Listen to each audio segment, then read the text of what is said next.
Hoy, martes 2 de diciembre de este año, Signos Vitales tiene el enorme gusto de presentar nuestro nuevo reporte titulado México entre la hegemonía y la multipolaridad.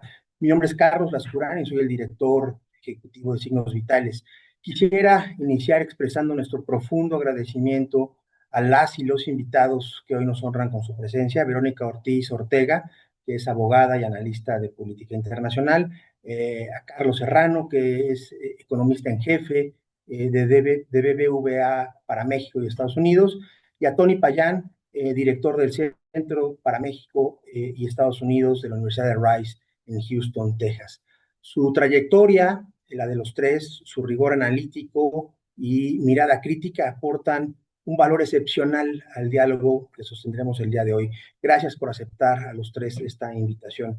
Agradezco también al equipo de investigación de Signos Vitales, cuyo trabajo hizo posible este reporte, así como también a Enrique Cárdenas, quien es el presidente de esta organización, quien nos acompaña igualmente esta mañana. Finalmente, un reconocimiento especial a las y los colegas de los medios de comunicación, cuya labor es fundamental para llevar esta conversación pues, al espacio público y contribuir a una ciudadanía informada. Me gustaría abrir con una idea central que atraviesa pues, todo este reporte. Este reporte muestra cómo México enfrenta un entorno internacional marcado por tensiones geopolíticas crecientes, una competencia intensa entre Estados Unidos y China y la redefinición del orden global. A través de datos oficiales y fuentes internacionales, el documento intenta evidenciar que México se ha vuelto más dependiente de bienes terminados en el exterior. Estas tendencias, entre otras, ¿no?, reflejan una vulnerabilidad estructural en la economía mexicana y la falta de una estrategia de inserción clara frente a la reconfiguración global de comercio, la energía y las cadenas de suministro, entre otras. Finalmente, el informe advierte que México opera en un contexto de creciente incertidumbre política internacional, donde las decisiones de Estados Unidos, sobre todo, como aranceles recíprocos, priorización de seguridad fronteriza o cambios en su política migratoria, influyen directamente en la economía y la gobernanza mexicana. Finalmente, el reporte advierte que sin información pública confiable y sin una estrategia de política exterior consistente, México corre el riesgo de quedar subordinado en la geopolítica emergente y de reproducir patrones históricos de dependencia. La dinámica que seguiremos o pretendemos seguir en esta presentación es la siguiente. Hay una primera ronda de participaciones de cada ponente, de 10 minutos aproximadamente, y una muy breve segunda participación de cierre de 3-4 minutos. Posteriormente escucharemos a Enrique Cárdenas con el cierre de la presentación y trataremos de que haya un espacio para preguntas y respuestas de los colegas de Signos Vitales. Me apoyará con la presentación de un video que resume en parte el contenido y el alcance del reporte que estamos por discutir. Adelante, por favor, Diana o Majo.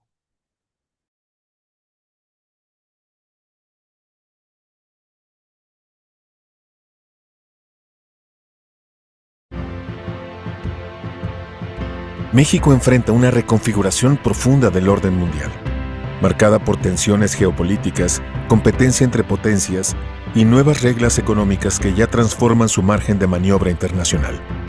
Estados Unidos, China y Asia en su conjunto redibujan las cadenas globales de valor, mientras el comercio, la tecnología y la seguridad se fusionan en un solo eje estratégico. En este contexto vale la pena analizar cómo las limitaciones internas de México condicionan su capacidad para aprovechar la multipolaridad emergente. Estados Unidos ha convertido el comercio en una herramienta de seguridad nacional. En 2025, impuso un arancel base del 10% a todas las importaciones, gravámenes de 10% a 41% a 69 países y tarifas de 25% a bienes mexicanos fuera del TEMEC. Este giro afecta a México de forma directa. La certidumbre ya no depende del volumen comercial, sino de su capacidad para demostrar cumplimiento verificable en estándares laborales, ambientales y tecnológicos. La estructura comercial mexicana revela una paradoja estratégica. En 2024, México registró un superávit de más 167.5 mil millones de dólares con Norteamérica, pero un déficit de menos 139.2 mil millones con Asia, región de la que provienen insumos esenciales. La mayoría de las exportaciones mexicanas dependen de cadenas productivas ancladas en dicho continente. Los choques logísticos o arancelarios en Asia afectan 2 veces al país. Encarecen importaciones y ponen en riesgo las reglas de origen del TEMEC. Entre 2021 y 2024, las importaciones vía paquetería crecieron 229.5% y Asia explicó el 90.1% de esas operaciones, reflejando vacíos de fiscalización. La revocación de visas a más de 50 funcionarios por presuntos vínculos criminales, así como la activación del artículo 34 de la ONU por posibles desapariciones forzadas generalizadas, debilitaron el poder blando del país y elevaron el escrutinio internacional. La cooperación estadounidense también se redujo. A partir del 1 de julio de 2025, se recortaron los fondos canalizados por USAID, afectando programas esenciales de salud, protección y asistencia humanitaria. La contracción coincidió con un aumento de movilidad humana y mayores riesgos de protección. México se encuentra en un punto crítico. Convertir la vecindad con Estados Unidos en una ventaja sostenible exige instituciones sólidas, seguridad jurídica, trazabilidad digital, control territorial y mecanismos de verificación confiables. La multipolaridad no ofrece oportunidades automáticas. Solo un Estado capaz de demostrar reglas, cumplimiento y transparencia podrá recuperar liderazgo regional, blindar su inserción en el TEMEC y transformar la presión externa en una plataforma de estabilidad y prosperidad a largo plazo. México se encuentra en la encrucijada entre la hegemonía y la multipolaridad.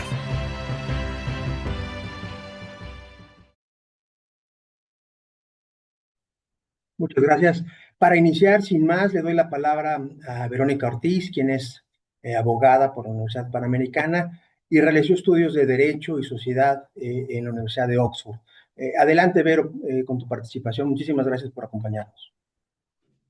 Gracias, Carlos. Qué gusto estar aquí. Mi agradecimiento a Enrique, a ti, a todo el equipo de Signos Vitales y mi reconocimiento por este último reporte que creo que pues llega también en un momento interesante porque no solo estamos cumpliendo un año de la administración de la presidenta Claudia Sheinbaum, sino también apenas estamos casi llegando al año del inicio de la segunda administración de Donald Trump. Creo que en el momento justamente y los retos, y me parece que también el título y todo lo que conlleva el estudio son sumamente relevantes en este momento. Me gustaría en esta primera ronda empezar un poco con a lo mejor con un amplio visor en el sentido de la posición de México frente al mundo, porque creo también que esta época, que muchos han dicho que no se trata de una época de cambio, sino de un cambio de época, pues creo que se vuelve cierta si vemos la administración de dos de Trump, que no tiene nada que ver con la primera ronda, digamos, de la administración Trump y que ahora está siendo mucho más disruptiva a nivel doméstico y a nivel internacional, y también en el mundo, por todas las tendencias que estamos viendo, por los conflictos geopolíticos, por las tensiones que evidentemente nos llegan y nos impactan.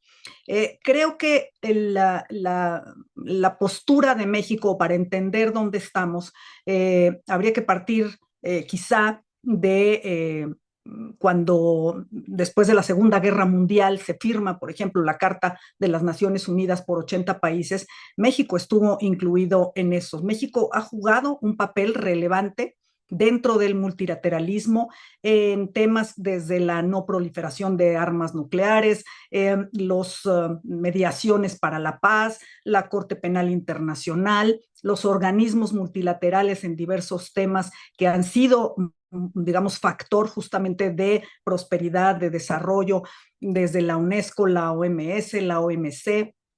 Es decir, México sí ha jugado papel relevante como le corresponde a un país y a una economía del peso específico que tiene en México. Y si nos vamos al ámbito comercial, bueno, pues México tiene vigentes 14 tratados comerciales con más de 50 países, firmados con más de 50 países, y regiones de 4 continentes. Solo nos faltaría en este sentido el continente africano, pero tenemos con Europa, con Asia, con Oceanía y evidentemente con América. Tenemos el Tratado de Asociación Transpacífico, tenemos, bueno, en suspenso quizá la Alianza del Pacífico con Perú, Chile, Colombia, tenemos el Tratado de Libre Comercio con la Unión Europea, también en proceso de revisión, y desde luego el TEMEC. Pero, ¿qué está pasando en este momento con un México que en los últimos años, y sí diría yo notablemente desde la entrada de la Cuarta Transformación, pues ha elegido sustraerse digamos, de la arena internacional, de la escena mundial? El presidente López Obrador, y lo marca también el reporte de Signos Vitales, realizó 7 viajes al extranjero en todo su mandato, contrastando no ampliamente con más de 60 o 70 que sus predecesores Enrique Peña o Felipe Calderón realizaron al extranjero. Se concentró mucho la atención de López Obrador en Estados Unidos y curiosamente justo con Trump en su primera administración, y fuera de eso hubo como este retraimiento voluntario de la escena internacional. Llega la presidenta Sheinbaum y uno de sus primeros viajes, eso sí hay que decirlo, fue al G20 en Brasil en el 2024, invitación expresa del presidente Lula, y después al G7 en Canadá. Pero se ausentó, por ejemplo, de la reunión del G20 en Sudáfrica, como de la COP30 en Brasil, que se acaban de llevar a cabo hace unas semanas. Y esto no sé si sea el síntoma o el reflejo de esta idea de ausentarse o de aislarse deliberadamente, o también de una falta de propuesta o de contenido, de sustancia en cuanto al papel de México en este nuevo contexto de multipolaridad, como lo llama atinadamente el reporte de Signos Vitales. Es decir, estamos repitiendo esta idea de que México, más allá de temas muy específicos y coyunturales que se pueden insertar sobre todo en la parte comercial, no pretende o no tiene una propuesta de su papel como actor global y actor de la comunidad internacional, o una propuesta de dónde México se ve en los siguientes años o hacia dónde va dentro de esta integración global y mundial. Creo que esto se hace más relevante inclusive en el continente americano, en donde ni siquiera por la parte ideológica estamos pudiendo, digamos, ejercer un papel, ¿no?, de liderazgo o incluso de mediación, porque estamos más lejos de las izquierdas funcionales, como podríamos decir, por ejemplo, de Chile, ¿no? Incluso Brasil, ¿no?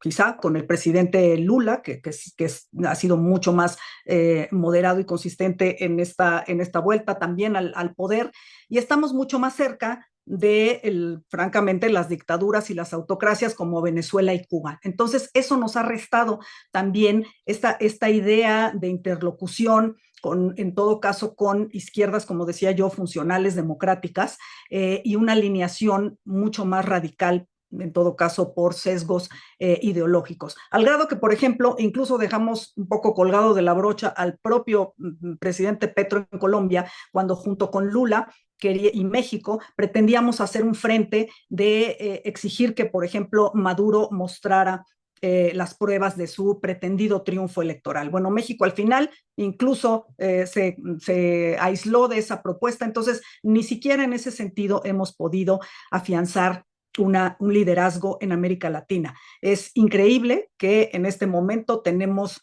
rotas relaciones con Perú, con Ecuador, y como decía yo, incluso nos hemos distanciado de Brasil y de Colombia.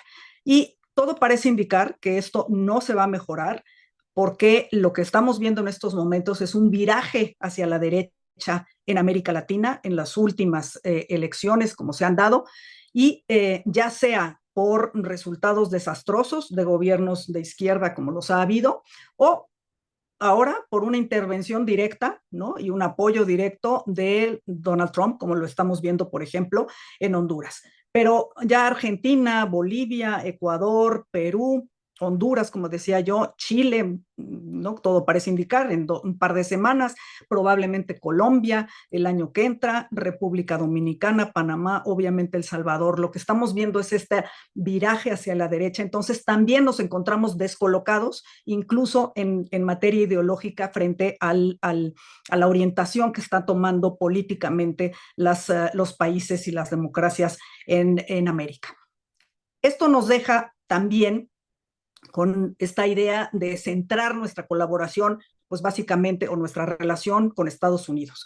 Con Europa hemos tenido esta relación también de estiras y afloja. Decía yo que tenemos el Telecuem, el famoso Tratado de Libre Comercio, que está en proceso de revisión, pero que no ha sido ratificado precisamente por cuestiones ya hay más puntuales de temas energéticos, de temas de cláusulas democráticas que se prevén en los tratados con la Unión Europea. Y entonces, francamente, parecería que la presidenta está optando por, digamos, relaciones de mucho menor ambición y alcance. Por ejemplo, recibimos al presidente de Macron de Francia, pero en esta idea de intercambios bilaterales.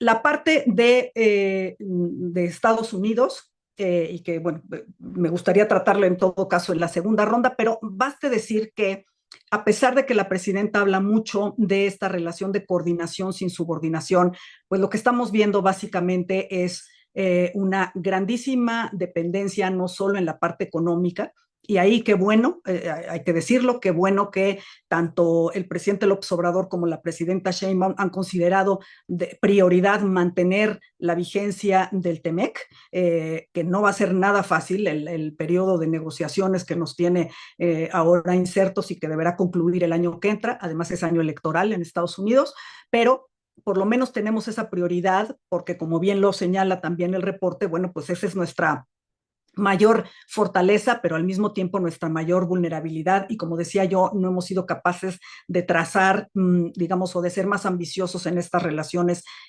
con esta posibilidad de diversificarnos económicamente.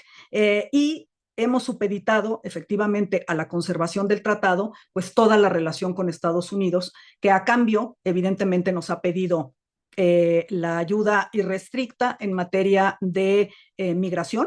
Y efectivamente prácticamente está sellada la frontera entre Estados Unidos y México. En octubre del año pasado se detuvo a más de 106,000 personas migrantes, octubre de este año a 11,000. Entonces, la reducción ha sido verdaderamente dramática, con lo cual también nos estamos, digamos, está siendo un factor de presión para México, como también lo señala el reporte de manera muy amplia, los efectos sociales, porque México está teniendo o que quedarse con migrantes que ya no van al norte o reabsorber a migrantes que han sido deportados, lo cual, dadas las debilidades estructurales internas, pues es una presión para México. Pero decía yo, estamos cumpliendo en esa materia y estamos cumpliendo en materia de seguridad, sin duda. En combate al narcotráfico se acabaron los abrazos no balazos, estamos dando un combate mucho más frontal y evidentemente estamos entregando a capos, ¿no?, de la droga, a los más buscados, los tenemos allá y unos se han ido secuestrados, otros se han entregado y otros simplemente los hemos puesto a disposición sin juicio de extradición de por medio y sin ninguna observación, ¿no?, más allá de eso, de ponerlos a disposición de los Estados Unidos. Entonces, creo que estamos en ese sentido enfocados simplemente a conservar esta relación con Estados Unidos, a estar ausentes de digamos, de las plataformas multilaterales y pues siempre es, digamos, una oportunidad en todo caso perdida, porque como decían en el reporte, la multipolaridad no ofrece garantías, pero sí ofrece opciones y en todo caso posibilidades de que México tenga una inserción y una integración global mucho más amplia para no depender exclusivamente de esta relación con Estados Unidos. Por el momento, eso no se ve muy claro que vaya a suceder y con eso termino. Además, quizá dentro de todo, mantener la seguridad económica con Estados Unidos, pues no sea del todo tan malo al final del día. Muchísimas gracias, Verónica, por tu participación. Muy buena contextualización del reporte. Te agradezco mucho tu participación. A continuación, cedo la palabra a Carlos Serrano, quien es maestro y doctor en economía por la Universidad de California en Berkeley, en donde se especializó en macroeconomía, finanzas internacionales y organización industrial. Adelante, Tocayo. Gracias. Gracias, Tocayo. Gracias, Enrique, por invitarme a participar en esta panel de discusión acerca del último reporte de signos vitales. Realmente es un reporte muy bueno. Lo recomiendo ampliamente a todos los que nos escuchan. Creo que el tiempo, como decía Verónica, no podría ser mejor, sobre todo de cara al reto que se viene el año que viene del proceso de revisión del Tratado de Libre Comercio entre México, Estados Unidos y Canadá. El reporte deja muy claro lo que mencionaba Verónica. Todo indica que estamos viviendo un cambio de paradigmas en donde estamos abandonando el mundo multilateral basado en reglas claras de comercio y nos estamos moviendo a un mundo fragmentado, sin reglas claras, muy cambiantes. Yo creo que esto es desafortunado para el mundo.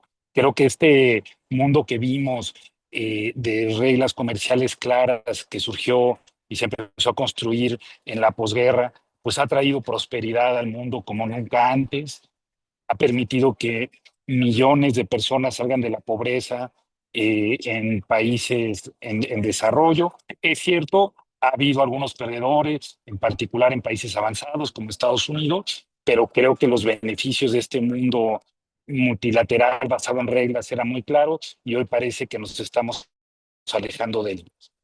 En este contexto, pues México, de ser vecino de la economía hoy más potente del mundo, no solamente de ser vecino de esta economía, sino que ya está hoy integrado en cadenas de valor muy complejas y me parece que en este sentido pues es muy claro pues que en buena medida el futuro económico de México estará más pegado al bloque de América del Norte, ¿no? Creo que eso tiene algunas ventajas, pero también desventajas. El reporte habla con mucha claridad acerca de la enorme dependencia que tiene México de Estados Unidos. Yo diría, no hay ningún otro país en el mundo que tenga una dependencia tan fuerte con la economía de Estados Unidos como México. Si vemos, por ejemplo, el porcentaje de exportaciones de México a Estados Unidos como porcentaje del PIB es un poco más del 30%. No hay ningún país en el mundo que tenga esta dependencia. No solamente eso, Estados Unidos es la principal fuente de inversión extranjera directa a nuestro país. En los últimos años ha oscilado en alrededor del 45%. Entonces también hay una dependencia muy importante en términos de inversión extranjera directa. Como sabemos también, pues en términos de las remesas que provienen de Estados Unidos, estas representan alrededor del 3.5% del PIB.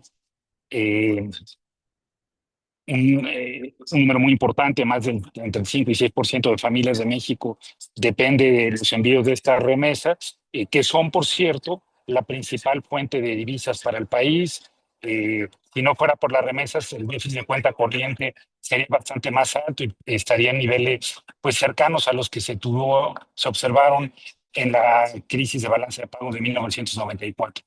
De tal suerte pues, que vemos que este nivel de dependencia es muy grande y en ese sentido creo que hay un reto importante eh, para ver estratégicamente cómo el país decide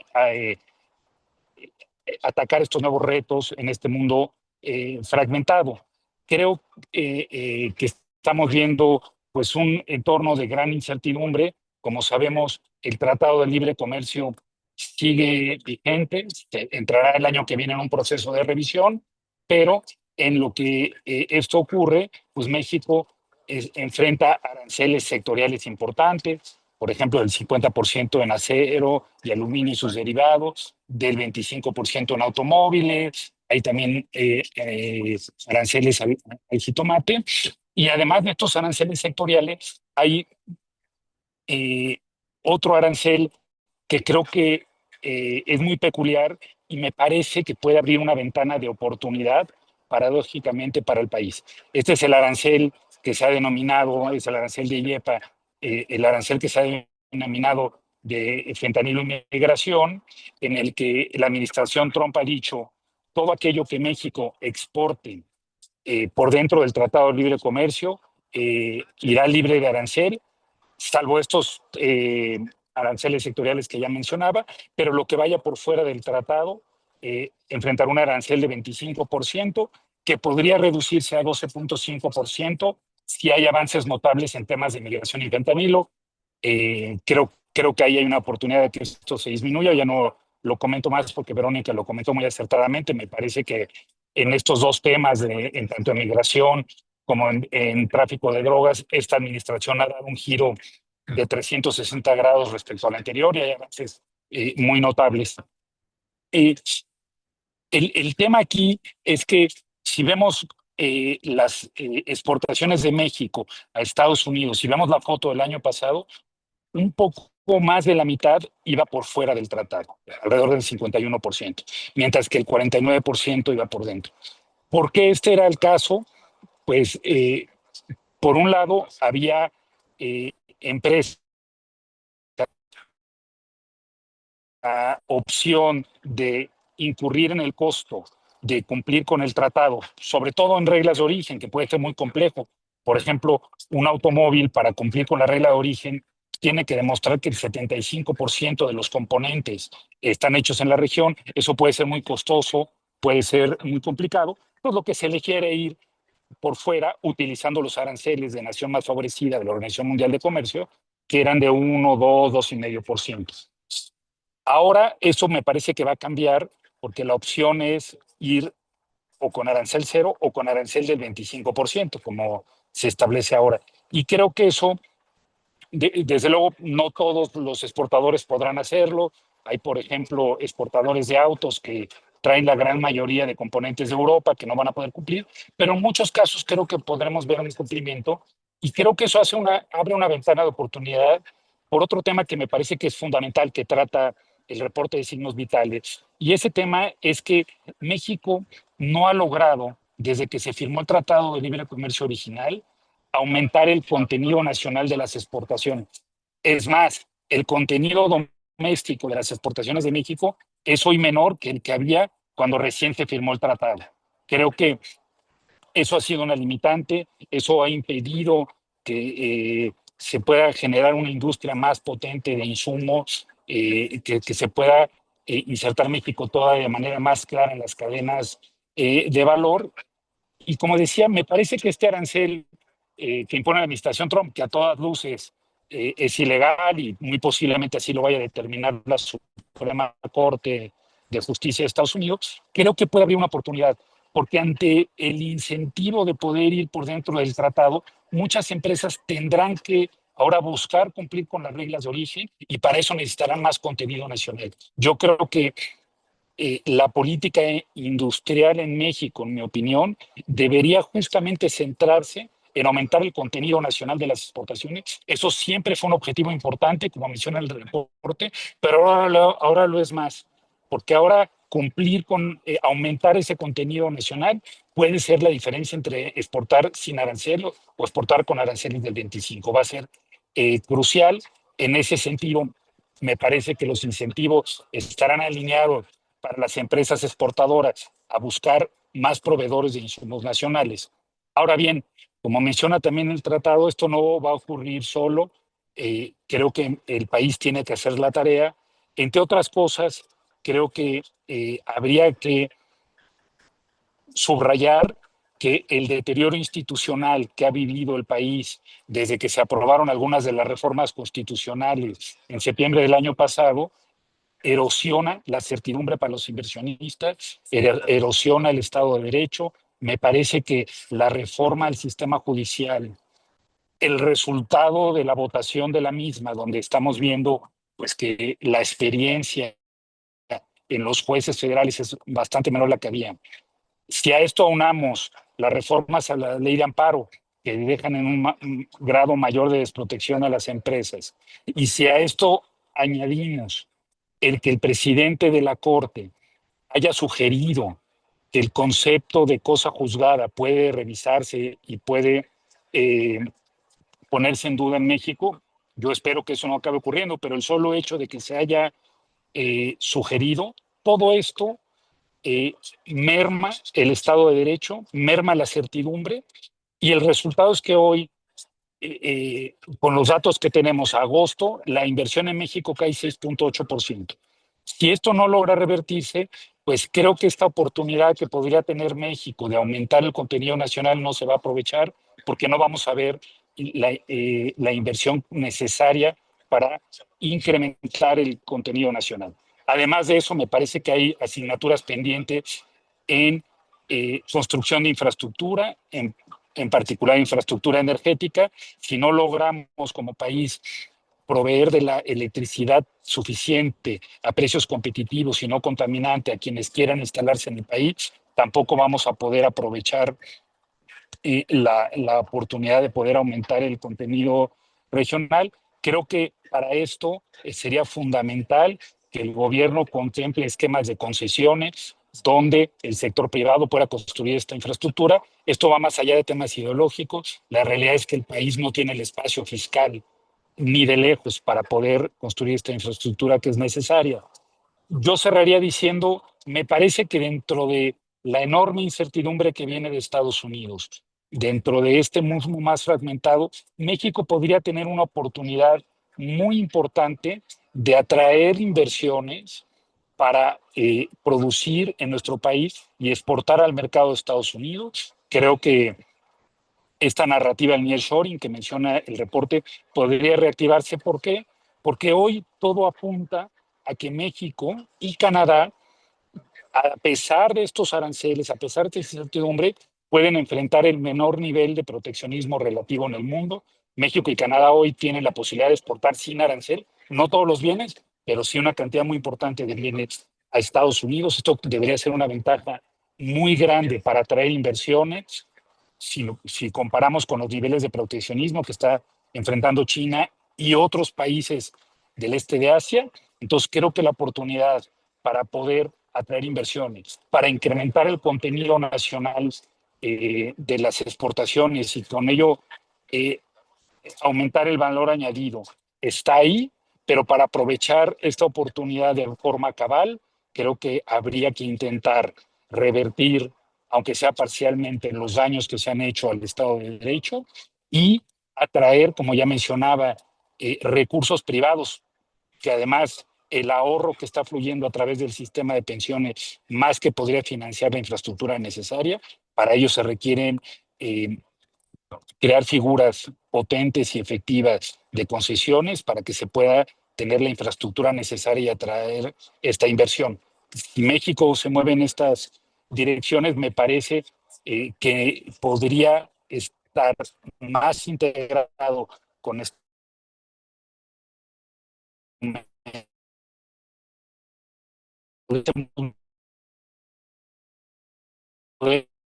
relativamente bien librado y con mayor nivel de atracciones. Para eso hay que hacer la tarea. Con esto termino esta intervención. Muchas gracias.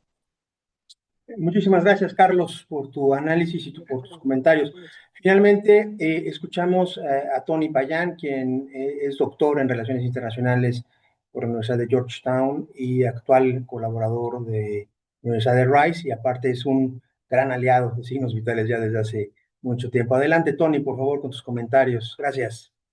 Muchas gracias, Carlos. Muchas gracias, Enrique, por la invitación y felicidades por el reporte. Creo que se requiere este tipo de análisis más estratégicos, perdón, sobre la posición de México en el escenario internacional. Mira, yo quiero comenzar por algo que el reporte hace muy bien, que me parece que logra ese equilibrio. México tiene algunas debilidades internacionales, por supuesto. Tenemos que considerar a México en la categoría de países en donde está, en Latinoamérica, compitiendo con algunos países de Asia, por ejemplo, Vietnam, que se ha convertido en un país ya bastante competitivo con México. O sea, creo que México tiene que entender que su escenario es global, no es solamente norteamericano. Hoy compite con muchísimos países que se están haciendo están tomando políticas públicas que los hacen cada vez más atractivos. Si tú analizas, por ejemplo, el porcentaje de Producto Interno Bruto en el sector automotriz, Vietnam es el único país que sigue subiendo. La mayor parte de los países no es que se produzcan menos vehículos, es que la automatización, la digitalización, etcétera, pues hacen de la industria automotriz una industria cada vez más dimensionada o menor, no en valor, sino en empleo, por ejemplo. Entonces, claramente estamos ante una transición en donde hay mucha competencia y México no ha logrado entender su posicionamiento en relación a otros países en su categoría y en relación a países en categorías superiores. México no entiende, yo creo que hasta cierto punto, bien su posicionamiento en Norteamérica, que depende mucho de los Estados Unidos y cada vez más de los Estados Unidos. Las exportaciones de los Estados Unidos hacia México siguen subiendo, el sector agrícola, partes, autopartes, energía, gas tejano, etcétera. Entonces, México tiene industrias que cada vez son más dependientes de los insumos de los Estados Unidos para su propia competitividad. En muchas maneras, México se comporta como el estado 51 de los Estados Unidos, sin los privilegios que tendría Oklahoma o Alabama, y con muchos asegúnes, pero claramente muy dependiente de la economía de los Estados Unidos y los insumos que vienen de los Estados Unidos, desde los granos importados de Estados Unidos, la comida, hasta, por supuesto, partes para automóviles y otros elementos. Ahora, habiendo dicho esto, creo que aquí lo que tenemos que hacer es pensar en dos espacios importantes que se interrelacionan.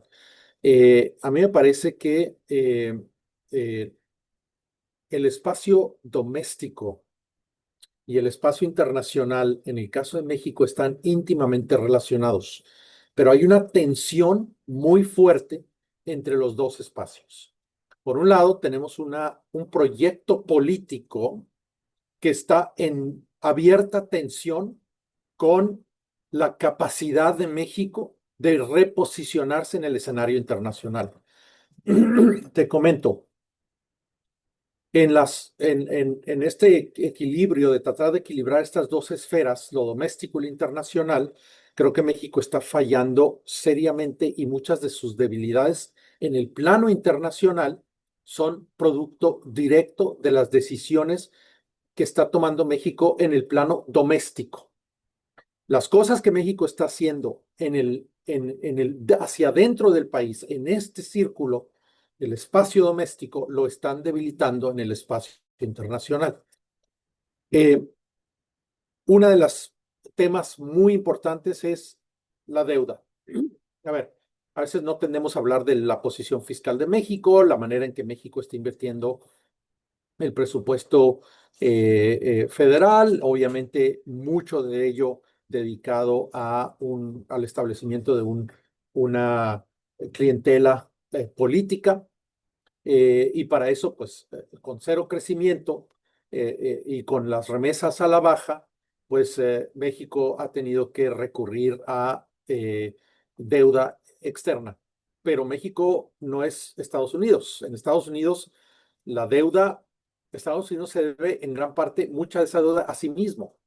La Reserva Federal imprime dinero y lo echa a circular y el gobierno de Estados Unidos le debe a la Reserva Federal. México no tiene esa capacidad. México depende enteramente de deuda, aunque esté denominada en pesos, pues con intereses mucho más altos y obviamente mucho más, un escalamiento de la deuda internacional mucho más frágil y que tarde o temprano, si escala demasiado, va a tener consecuencias en la manera en que a México se le ve como un país seguro, y para la colocación de esta deuda o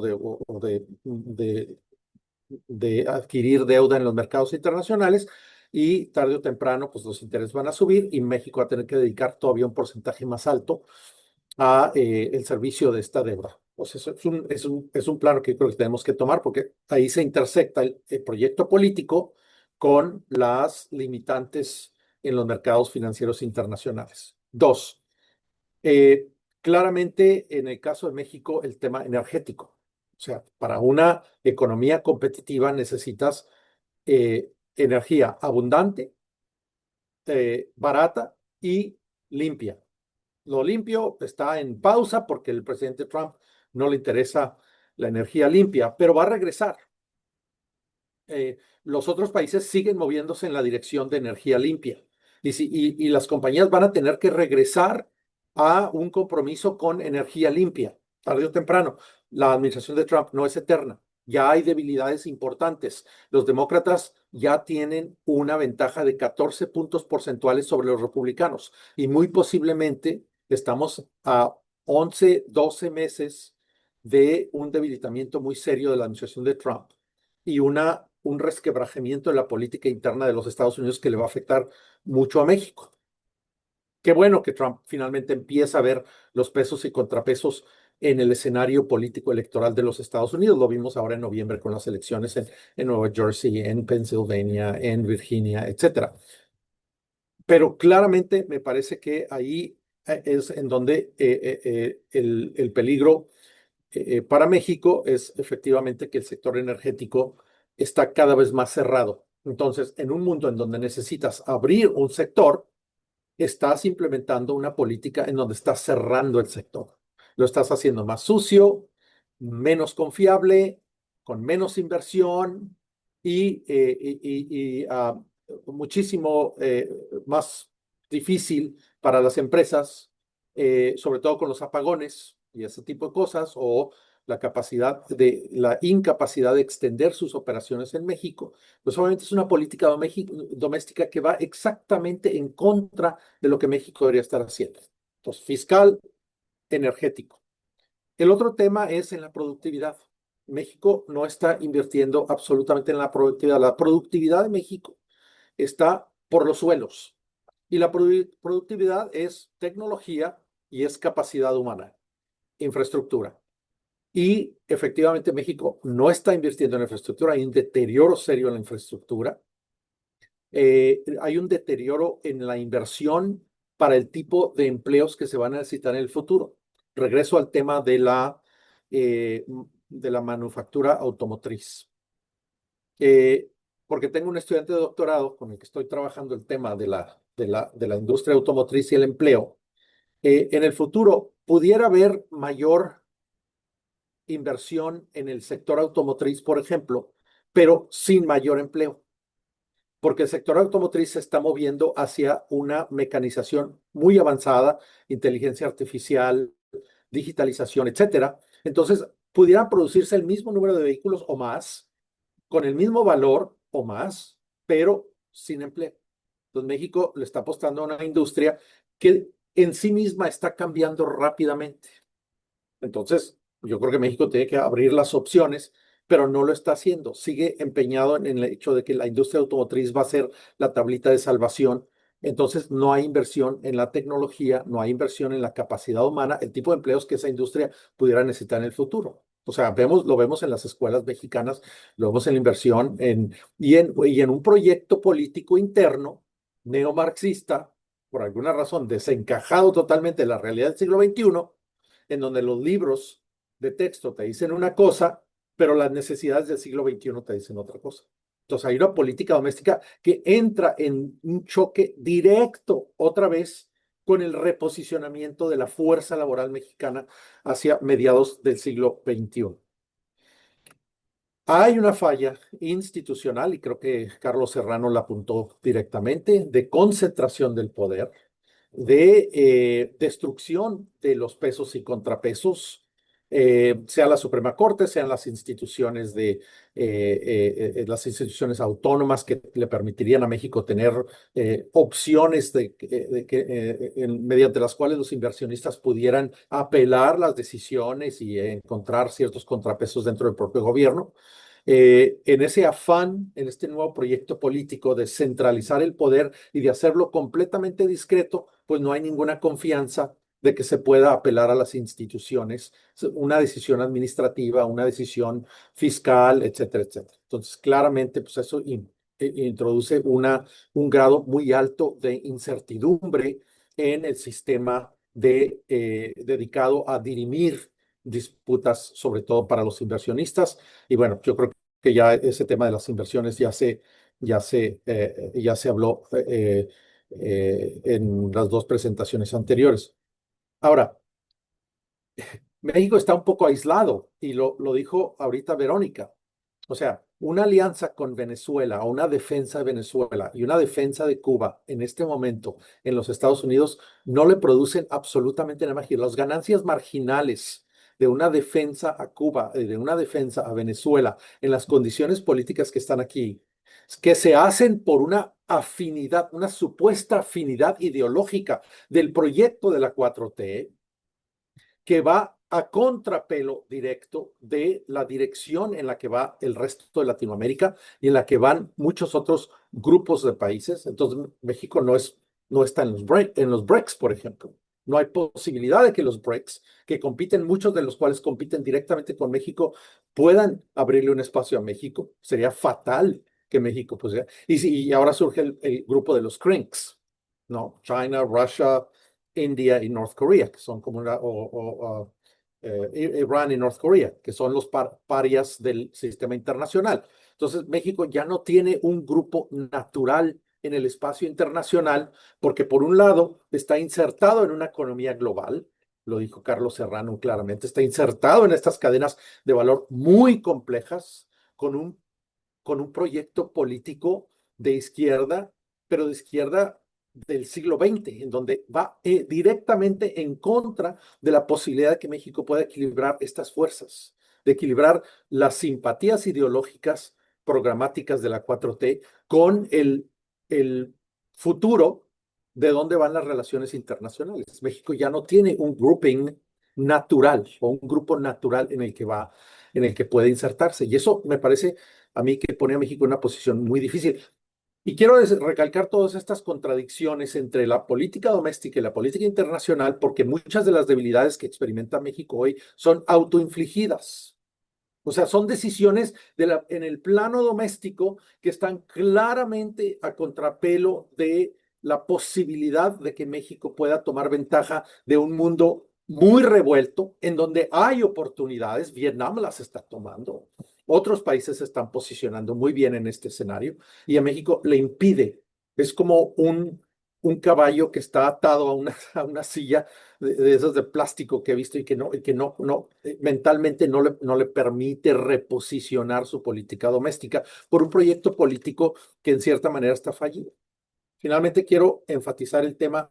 A mí me parece que he estado observando muy de cerca las condiciones de la política exterior mexicana en el nivel diplomático.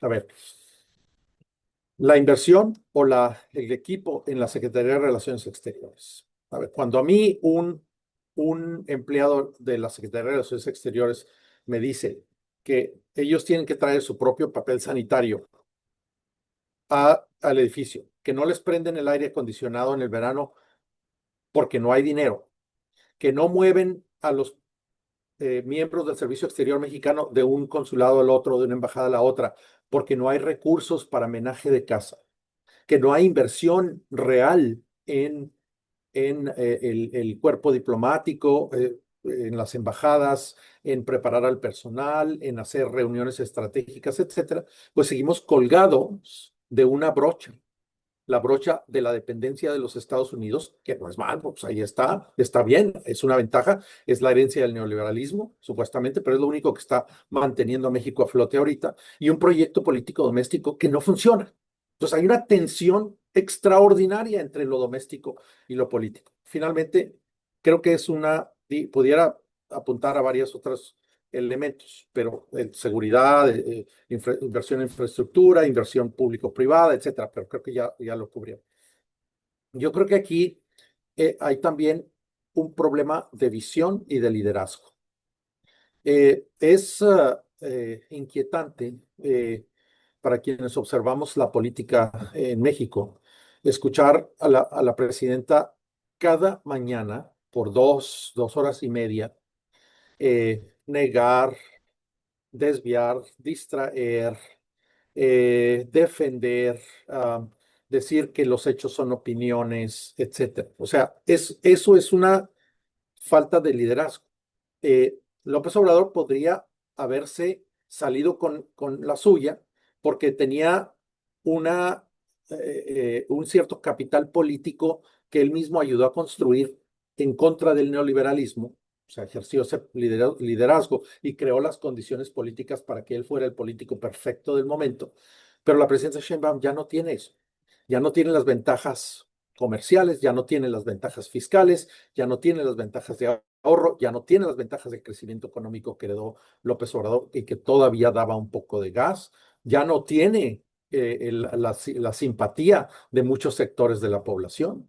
Entonces ahora se dedica prácticamente a estar a la defensiva. El discurso de la presidenta y de su grupo, cada vez más en los medios sociales, es una postura defensiva, porque están defendiendo un proyecto que corre exactamente en contra de los intereses de México en el nivel internacional. Entonces, sí, va a haber ganancias marginales y coincido con Carlos, que a lo mejor el diferencial en los aranceles, si China tiene muy altos aranceles y otros países tienen altos aranceles y México tiene aranceles más bajos, pues le va a permitir a México posicionarse. Pero eso no resuelve los problemas estructurales del país y eso no resuelve tampoco las tensiones que existen entre el modelo político nacional y la posición o el reposicionamiento de México a nivel internacional. Si México no resuelve esta tensión entre estos dos planos, me parece que va a estar en una situación muy, muy difícil y cada vez más difícil en el futuro. Creo que es el punto que quería hacer. Me parece que el reporte trae muy bien esta tensión entre lo que está pasando a nivel doméstico y lo que está pasando a nivel internacional y la incapacidad de México de entender exactamente cuál es su posición y de comenzar a dar un viraje en la política doméstica que le facilitaría muchísimo reposicionarse en el nivel internacional. Gracias. Muchas gracias, Tony, por tus reflexiones. Le pediría ahora a nuestros invitados nuevamente, empezando con Verónica, tomarse unos minutos para poder hacer estos comentarios finales de cierre. Adelante, Verónica, por favor, gracias. Gracias, Carlos, y de nuevo, qué gusto estar aquí y escuchar a voces, no sé si les pasa lo mismo, escuchar a voces que nos miran de fuera, como la de Tony Payán, y entonces decir, bueno, no es una nada más obsesión, ¿no?, de nosotros en México de estarnos viendo todo lo negativo, porque seguramente les tocará de muchos que te dicen, oye, pero no seas tan negativa, si la presidenta tiene una aprobación altísima ¿no? Y parece que para muchos están las cosas bien y parece uno como disco rayado, ¿no?, de repente. Pero bueno, la verdad es que tener la mirada de fuera siempre ayuda, justo para saber si uno se está exagerando o no, y pues creo que está muy clara, ¿no? Está muy claro el escenario, y a mí me gustaría cerrar hablando justo con esta idea del TEMEC y como punto esencial para la política exterior de México. Como decía yo, si esa es la prioridad y en lo que se quieren concentrar la administración de la presidenta Sheinbaum, pues no está del todo mal, porque efectivamente eso es lo que nos ha mantenido a flote, y lograr una buena pues renegociación, porque ya no va a ser revisión, me parece que ya pasamos de ese punto, no está fácil y está bien. Entonces concentrémonos en todo caso en ese objetivo y pongamos los medios para llegar a ese objetivo, y ahí es donde empiezan, ¿no?, pues el andamiaje a crujir, porque todo parece indicar, por ejemplo, que ante las señales muy claras de la administración Trump de no solo condicionar la parte de seguridad e inmigración, en la que yo decía, creo que ahí se pueden poner palomitas y que estamos cooperando, sino en la parte más económica, que insistimos en pasar por alto. Y me refiero, por ejemplo, a todo el tema de barreras no arancelarias, que el USTR, ¿no?, la Autoridad Comercial de Estados Unidos, las ha puesto por escrito y claramente, y que nosotros insistimos de alguna manera en negar.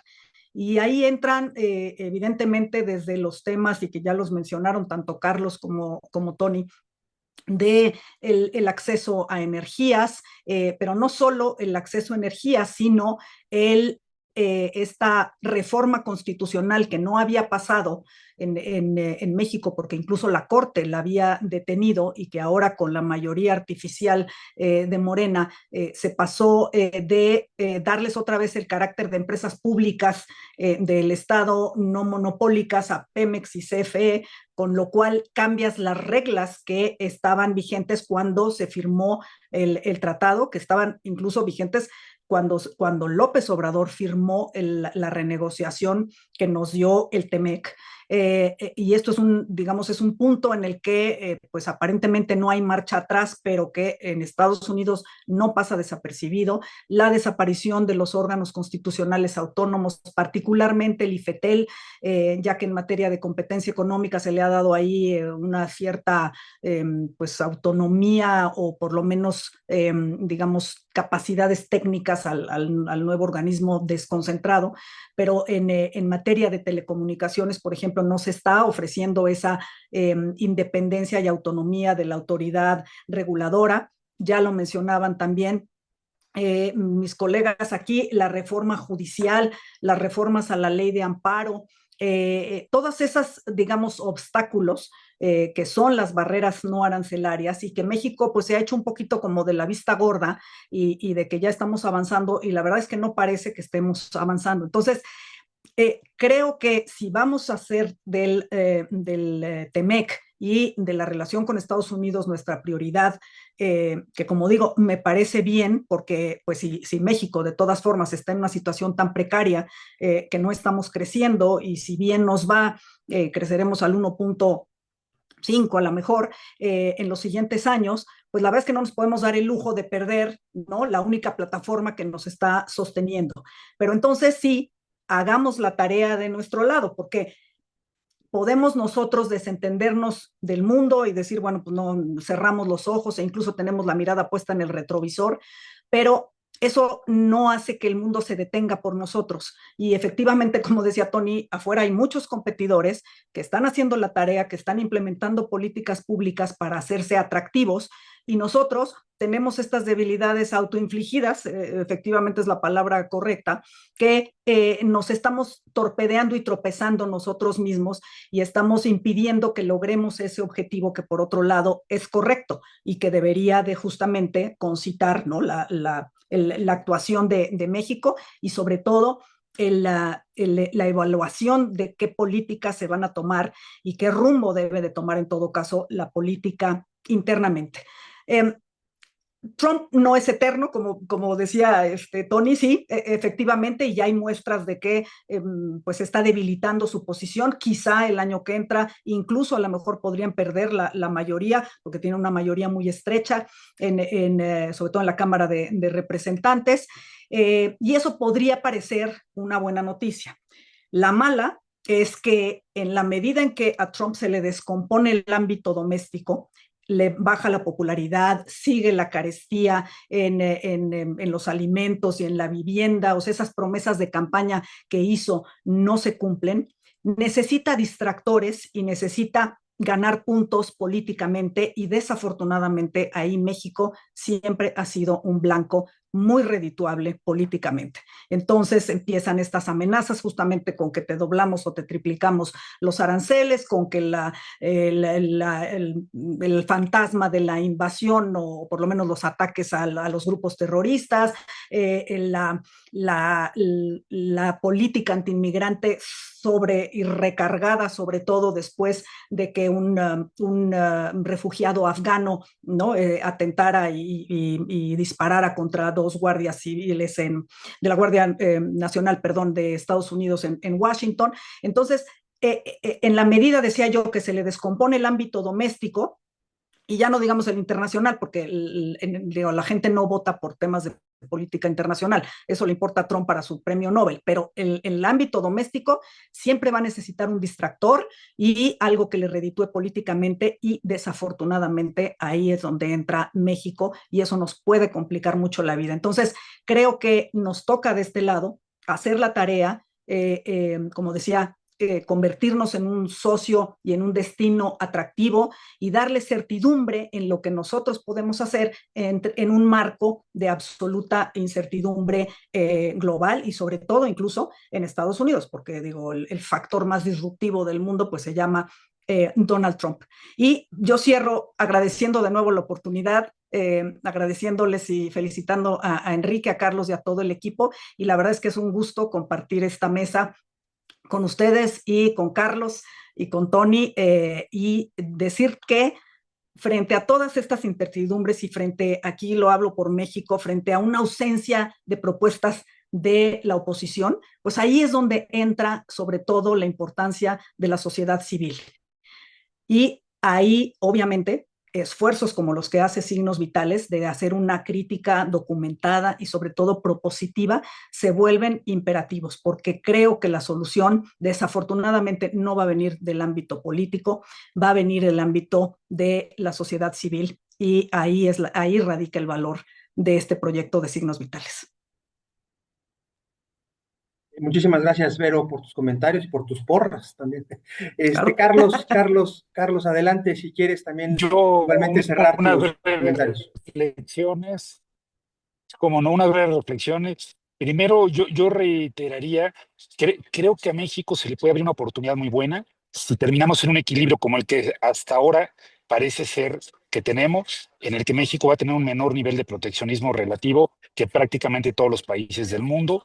Incluso creo que puede ser una oportunidad mayor a la que se abría en el primer mandato de Trump. En el primer mandato de Trump hablábamos de nearshoring, porque México tenía un menor nivel de proteccionismo contra China, pero como explicaba Tony, otros países como Vietnam nos ganaron la partida, capturaron mayor cuota de mercado. Esta vez la diferencia es que también está habiendo un proteccionismo muy alto con países como Vietnam y otros países del este asiático. Eso debería ser una oportunidad. Ahora, para aprovecharla en toda su potencial, coincido en lo que ya hemos dicho todos, hay que hacer la tarea, hay que intentar revertir algunos de los daños institucionales, porque si no, el problema estructural en México no se va a resolver. La realidad, como ya me parece que mencionaba Tony, el tratado ha sido algo muy bueno para México, no hay duda alguna, ha permitido atraer inversión, ha permitido desarrollar una base exportadora, pero la realidad es que aún con el tratado, México ha tenido un crecimiento de la productividad patético, negativo en las últimas 4 décadas, ha tenido un crecimiento muy insuficiente y yo creo que eso no se va a resolver si no se atacan problemas estructurales importantes como son en las áreas de educación, de promover inversión, eh, en temas de investigación y desarrollo. Yo albergo cierta esperanza de que algunos de los daños que se han hecho se pueden revertir parcialmente durante la revisión del tratado. No creo que todos, no soy ingenuo, creo que en particular la reforma judicial es muy difícil revertirla toda, pero a mí me da esperanza el documento que publicó.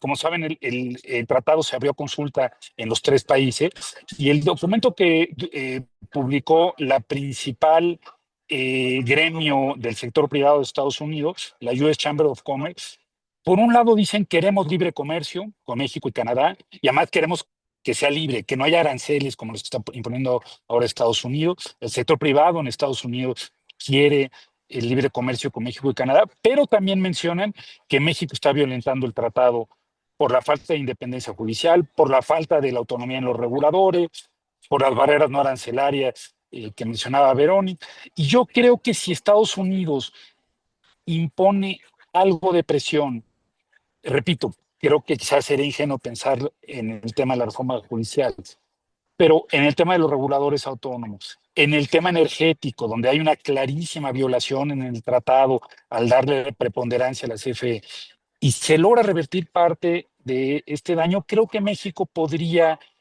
aspirar a traer algo más de inversión de otros países para exportar al mercado de Estados Unidos y mejorar eh, algo el deterioro institucional que hemos visto y que coincido, pues pone al país, yo creo que en una situación donde el crecimiento incluso podría ser menor al que hemos visto los últimos 40 años que claramente era insuficiente. Entonces, yo espero que empecemos a ver presión por Estados Unidos, presión en México por el lado del sector privado, que me parece que no ha hecho la suficiente presión.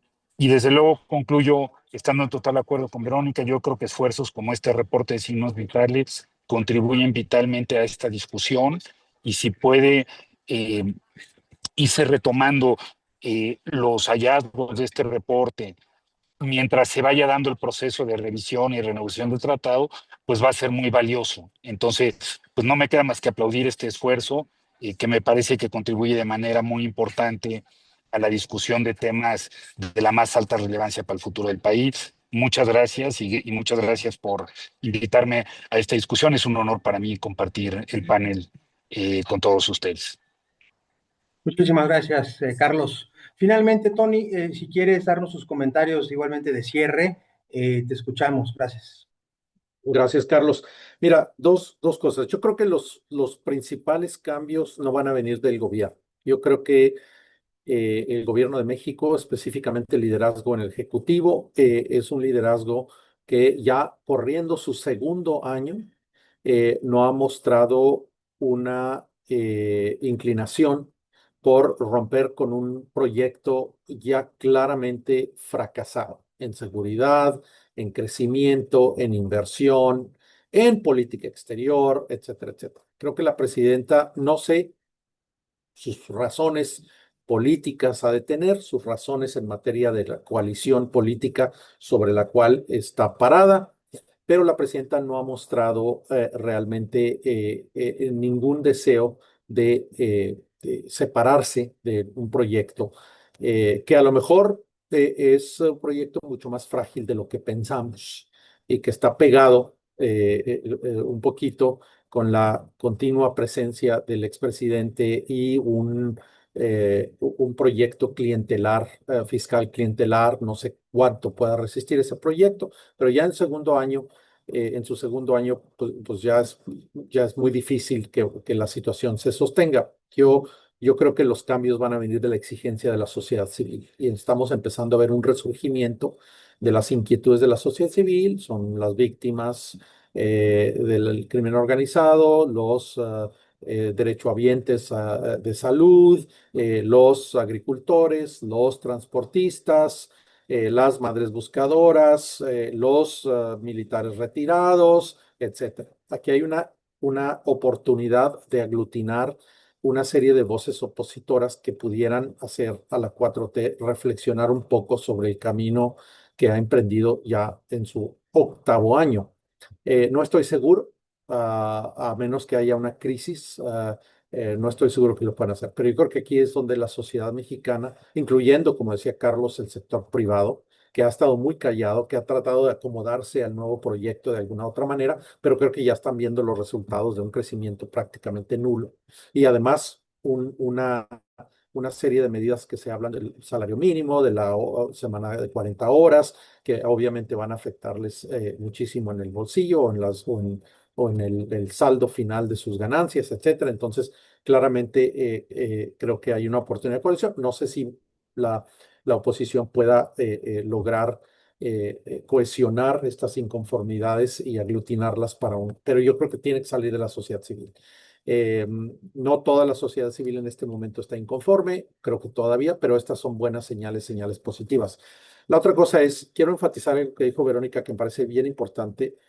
Lo más probable es que en 11 meses, en noviembre del 2026, veamos una corrección política en Estados Unidos. Ciertamente la Cámara de Diputados, no sé si el Senado es mucho más difícil, pero hay señales de que pudiera estar mucho más equilibrado en el Senado. Seguramente la Cámara de Diputados será suficiente para iniciar una serie de sopinas, una serie de investigaciones sobre la corrupción en Estados Unidos, una serie de audiencias públicas sobre todo lo que ha pasado en Estados Unidos bajo esta administración. Las violaciones, ayer estaban siendo, Hegseth estaba siendo acusado de derechos, de violación de derechos de lesa humanidad. O sea, yo creo que entonces va a haber una supervisión, el power of oversight que tiene el Congreso se va a desplegar. Y ahí es donde Trump pudiera encontrarse a la defensiva y México pues está en el primer plano de la visión de la administración, qué presiones pueda tener y cómo México pueda responder a esto si hay un rompimiento. No creo que haya un rompimiento severo, pero pudiera México estar bajo una enorme presión ante un escenario que no se va a discernir hasta enero del 27. O sea, el 26 va a ser un año muy complicado, de mucha incertidumbre, parte autoinfligida, parte de Washington, pero me parece que va a ser un año muy difícil que tendremos que estar observando muy cuidadosamente. Depende entonces de lo que suceda en las elecciones de Estados Unidos y de lo que haga la sociedad civil en el 2026. Un último punto, ahí es donde los think tanks, los centros de investigación, como ustedes, como nosotros, los demás, tenemos que sumar esfuerzos, cerrar filas y comenzar a decir, si la pregunta es, ok, si hoy tuvieran el anillo de Platón o algo así, que dijeran, ustedes pueden hacer lo que quieran, qué, qué cambios harían? ¿Qué cambios propondrían, generarían para estar listos cuando se abra la oportunidad de política pública? ¿Estamos listos? ¿Ya tenemos propuestas? ¿Ya sabemos cuáles son claramente las cosas que le pediríamos al Santo Claus el 2026, el año en la Navidad? Ya tenemos propuestas concretas. Yo creo que ahí es donde a los think tanks que nos preocupa México dentro y fuera, está la oportunidad de decir, bueno, pues está bien, la crítica está bien, pero creo que también tenemos que sacar una serie de propuestas muy concretas, muy claras, outside the box, completamente innovadoras, y decir, esto no va a funcionar, esta es la respuesta. Y es ahí donde yo conmino a todos los think tanks a que empecemos a pensar en las alternativas y estemos preparados para que si la oportunidad se presenta, tengamos un libro, un libreto, una solución y la pongamos sobre la mesa. Gracias. Muchísimas gracias, Tony. Entiendo, Diana, que hay una pregunta especial. No sé si la puedes, por favor, poner comentarla, por favor. Sí, gracias. María Amparo Casar, que pregunta a Verónica, bueno, comenta con Verónica que está, a Verónica, que está muy de acuerdo en la necesidad de concentrarse en la negociación del TEMEC, pero le pregunta si la negociación puede ser exitosa con realidades como la reforma judicial, la ley de amparo, la desaparición del IFT o la política energética. Gracias, Diana, y gracias a María Amparo. Sí, no, efectivamente, creo que esos son los obstáculos para la negociación y en donde claramente México está queriendo, como decía yo, hacerse de la vista gorda o de que eso no entra dentro de las peticiones específicas de Estados Unidos, cuando tenemos efectivamente, incluso por escrito, por eso mencionaba yo, del USTR, lo que se llaman las barreras no arancelarias y que abarcan, ¿no? En cierta medida, ¿no? Todo esto de la incertidumbre judicial, de la incertidumbre regulatoria, sobre todo de lo que decía yo, de haber cambiado las reglas y estarle dando trato preferente a Pemex y CFE, que es en directa contradicción con lo que se había firmado. Entonces, la verdad es que sí, México está violando esos principios del tratado y esa certidumbre, y es muy probable que por ese lado pues sean donde vengan las presiones mayores. No me hago ilusiones tampoco en el sentido de que se vaya a revertir o venga la contrarreforma judicial o se vuelva a dar autonomía a los órganos reguladores, pero lo que sí no sé es entonces qué tipo de garantías va a ofrecer México para que, digamos, Estados Unidos se sienta satisfecho, más allá de decir vamos a resolver caso por caso, como se pretendía hacer y que eso sucedió, digo, hay que decirlo también, con Biden y el anterior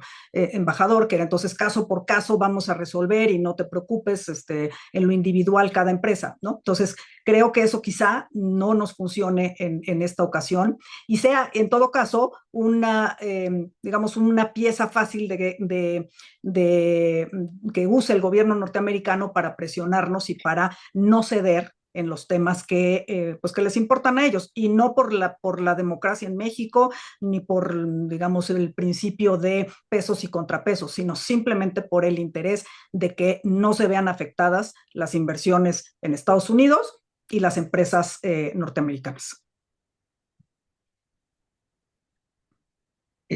Muchísimas gracias. Voy a entrar ya para cerrar, nos hemos alargado un poquito. Quisiera primero que nada darles las gracias a Verónica. Muchas gracias, Vero, por tu participación en este panel. Carlos, también muchísimas gracias, Carlos Serrano, por estar con nosotros. Se nos tuvo que ir Tony porque tenía una delegación de Washington, pero también le agradecemos enormemente su participación. Y a todos ustedes que nos pudieron ver, yo ya no quiero tomar la palabra más, nos hemos alargado un poquito, pero creo que ha sido sumamente rico esta discusión, muy clara, muy enriquecedora para ver lo que está sucediendo con México y en el extranjero. Así es que muchísimas gracias. Felicidades al equipo de Signos Vitales por este reporte. Carlos, a ti y a todo tu equipo por llevarlo a cabo. Y bueno, pues les agradecemos mucho. Pueden bajar el reporte en la página de Signos Vitales México.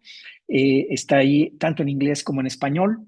De modo que si tienen, Vero, Carlos, colegas en otros países que quieran ustedes compartirlo, pues ahí lo pueden ustedes enviar y está a su disposición. Muy buenos días. Muchas gracias, Carlos. Si te parece, pues acabamos cerrando esta discusión. Muchísimas gracias. Hasta luego. Adiós. Gracias a todos.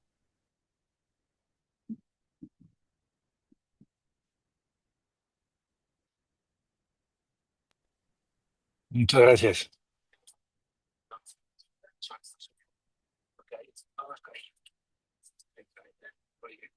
Gracias, fuerte abrazo.